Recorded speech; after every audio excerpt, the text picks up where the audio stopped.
아멘. 말씀에 의하면 모든 인류는 하나님의 형상을 입었다는 차원에서 다 형제요 가족입니다. 그리고 유전자 연구에 의하면 한 쌍의 부부에서 출발했다. 이 전에는 대륙별 진화론도 있었습니다. 그러니까 진화를 정말 한다면 어느 한 사람만 딱 진화되는 게 아니라 각 대륙에서 원숭이들이 있었을 거니까 각 대륙 원숭이들이 다 진화해 가지고서 대륙별로 다 사람들이 진화의 형태를 지녔다라고 하는 것이 또 학설이었는데, 이제 유전자 연구를 통해서 그것이 아니고 모든 인류는 한 쌍의 부부에서 출발했다. 이렇게 최종적 결론입니다. 노아와 아담과 하와겠습니다.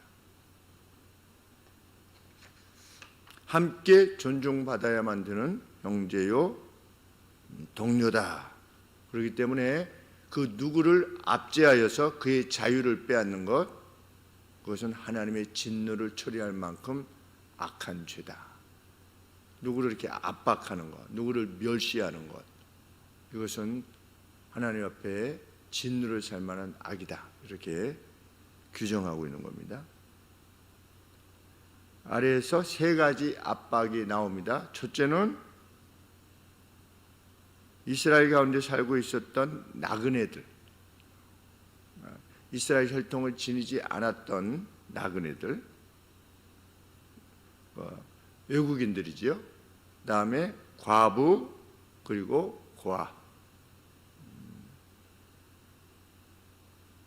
자신들을 보호할 그 어떤 법적인 보호를 지니지 못했던 사람들, 사람들이 어떻게 대하든 상대할 수 없는, 그냥 주는 대로 받아야만 되는 그런 형편에 있는 사람들을 오늘날 말하는 것이겠습니다. 그런데 특이한 점은 이들을 압제하면 어떻게 한다? 이들을 압제하면 어떻게 하라 어떻게 하라가 없습니다. 이 압적은 처녀를 꾀이면 어떻게 하고, 누구를 죽이면 어떻게 하고, 이제 재판장들이 재판을 해가지고 어떻게 하라라고 하는 것이 있는데, 압제하면 징역을 살게 한다든지 무슨 벌금을 내라고 한다든지 이런 내용이 없습니다. 왜? 내가 친히 그들을 벌할 것이기 때문이다. 이렇게 말씀하셨습니다. 하나님이 직접 그를 상대할 거다. 그 압제하는 자를 상대할 것이다. 이렇게 말씀하십니다. 하나님 자신이 막대기로 그들을 벌할 거다. 24절에 나의 노가 맹렬함으로 내가 칼로 너희를 죽일 것이다. 내가 죽일 것이다. 그러니까 연약한 이들을 학대하고 조롱하고 내 마음대로 하려고 하고, 그러니까 폭력이야말로 하나님께서 가장 악하게 대하시는 죄목입니다. 내가 지닌 힘으로 상대를 압박하는 것.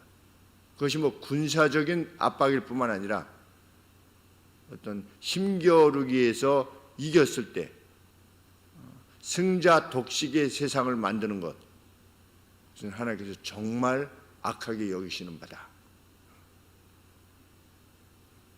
성경이야말로 더불어서 살게 하시는, 더불어 좋아하는데 더불어 살게 하시는 것이 하나님의 뜻입니다. 그래서 하나님께서는 이스라엘 백성들로 하여금 하나님 자신이 그 약한 자들의 보호자라는 사실을 이스라엘 백성들아 잊지 말아라, 이렇게 말씀하신 겁니다.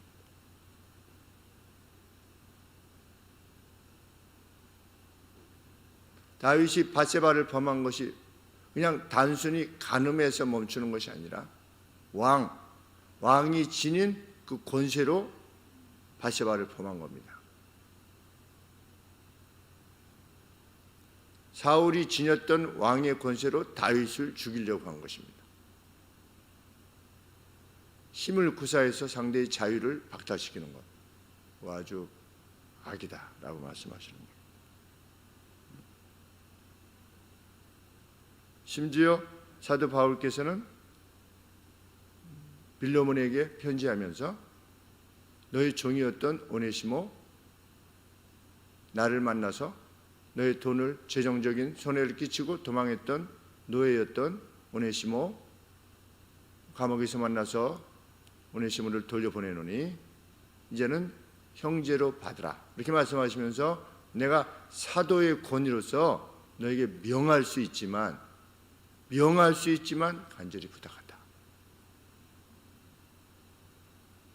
사도의 권위로 짓누르지 않는 겁니다. 무슨 목사의 권위로 뭐 이렇게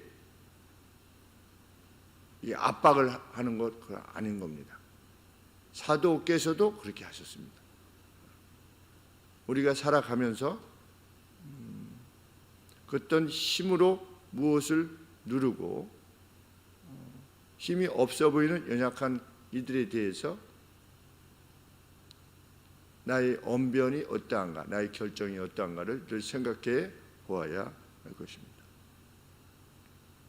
그래서 혹 가난을 이유로 그 누구에게 돈을 빌려주는 경우에 돈 받을 것이 있는 사람같이 행동하지 말라. 누구에게 돈을 빌려줬는데 채주인 겁니다. 채권자인 겁니다. 그런데 채권자인 것처럼 행동하지 말아라. 정말 어려운 일입니다. 그리고 이자를 받지 말라. 누구에게 돈을 빌려줄 때 이자를 받지 않고 돈을 빌려줄 사람이 과연 얼마나 되겠는가 그런 생각을 하게 됩니다. 잘못하면 떼이는 건데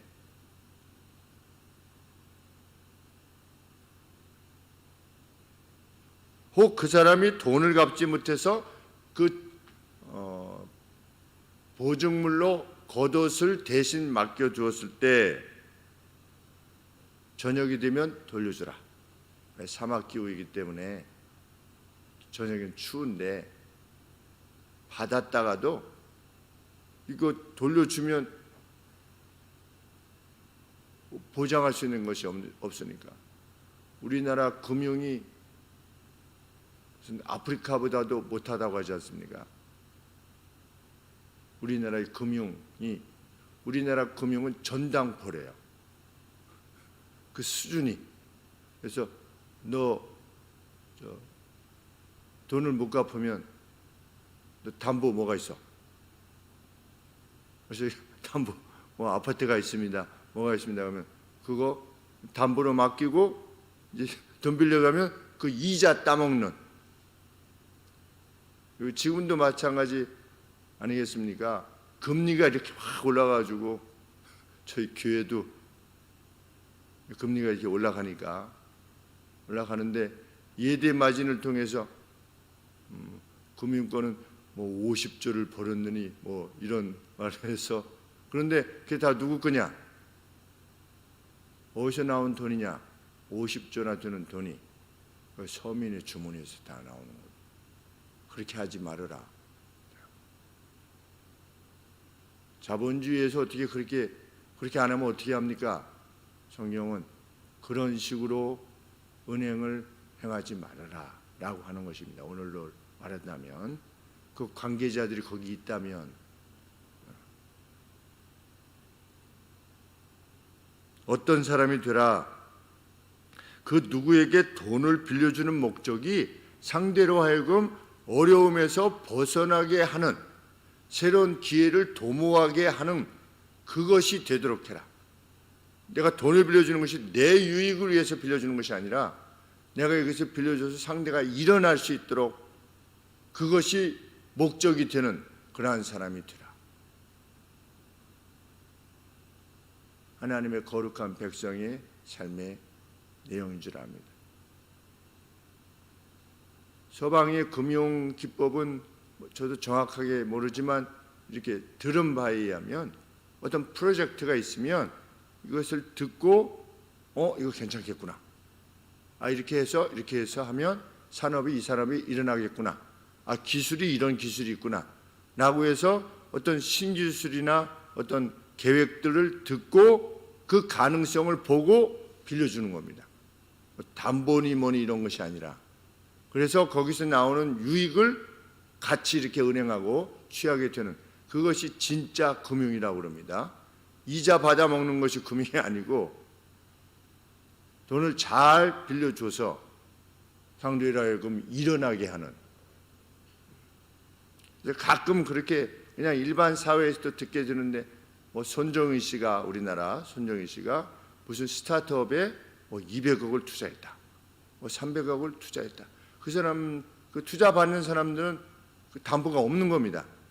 그런데 아이디어를 가지고 기술을 가지고 가서 요청을 해서 거기서 허락을 받는 겁니다. 그것이 진짜 금융이다. 누군가를 일어나게 하는. 우리가 구제의 목적도 무엇이겠습니까? 나를 만족시키는 것이 아니라, 우리 교회가 우리 교회도 남들을 얼마나 돕네, 무슨 선교사님들을 얼마나 돕네, 이거 하기 위해서 구제하고 선교하는 것이 아니지 않겠습니까? 그래서 우리 교회는 이거 없지 않습니까? 이 뒤에 우리가 돕는 선교 이거 기록하지 않습니다. 굳이 그냥 은밀하게 조용히 돕고자 합니다. 누가 물어보면 답하는 것이겠지만, 우리의 만족을 위해서 남을 돕는 것이 아닌, 상대가 정말 일어나기를 원하는. 그래서 혹 옷이라고 하는 전당물을 포기한다 할지라도 자비를 베푸는 사람이더라.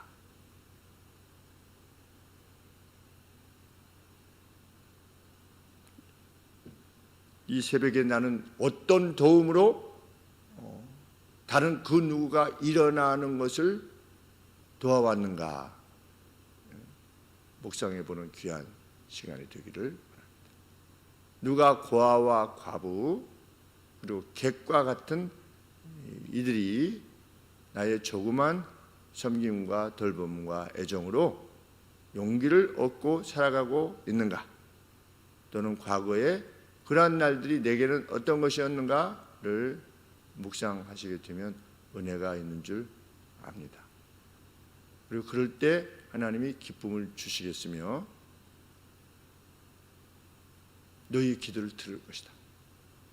의인의 간구는 역사하는 힘이 크다. 누가 의인이냐? 하나님의 뜻대로 행하는 이가. 하나님의 뜻은 무엇이냐? 한마디로 사랑이다. 사랑은 어떻게 표현되느냐? 말로 표현되어지고 재물로 표현되어지고 시간으로 표현되어집니다. 결국 내 자신의 것을 내어주는 겁니다. 가까이 있는 배우자에게, 교회에 연약한 성도들에게, 그리고 우리가 마주하게 되는 어떤 연약해 보이는 이들에게 참 그러한 삶이 앞으로도 또 계속 되어지기를. 우리 무슨 신한은행인가 거기에 방송이 나오는데 그 블랙박스에서 나타났던 잡혔던 좋은 내용들, 저 스티로폼 박스가 넘어져 있으니까 지나가던 자전거 타고 지나가던 학생이 지나가다 말고 내려가지고 그거 다시 쌓아놓고 가는, 그냥 CCTV에 잡힌 거죠. 그런 것들을 모아가지고서 따스한 사회에 대해서 이렇게 언급하고, 또 이제 무슨 병을 가득 실은 차가 이렇게 회전하다가 그게 쓰러져가지고서 막 이렇게 다 깨져 있을 때 사람들이 모여서 이렇게 돕고, 긍휼히 여기고 서로 여기고. 그리고 어떤 할머니가 이제 비 오는 날 도로를 이렇게 하고 이렇게 걸어 가시는데 어떤 청년이 우산을 펴가지고 할머니 쪽으로 이렇게 가지고 가는 그런 장면들이 이제 CCTV나 블랙박스에 이렇게 잡히는데, 하나님의 도가 무엇이냐? 그 애정이다. 알아주는 사람에게만 아니라, 그것을 알아주는 사람에게만 아니라 너희는 하늘 아버지와 같이 온전해라, 퍼펙트하다. 어떤 점에 있어서 하나님은 의인과 악인 둘 다에게 햇빛과 비를 주신다. 너희 하늘 아버지의 온전하신 같이 너희도 완전해라, 퍼펙트해라. 예수님 이렇게 말씀하셨는데, 그 도를 좇는 저희들로서 살아갈 수 있게 되기를 진실로 소원합니다. 기도하겠습니다.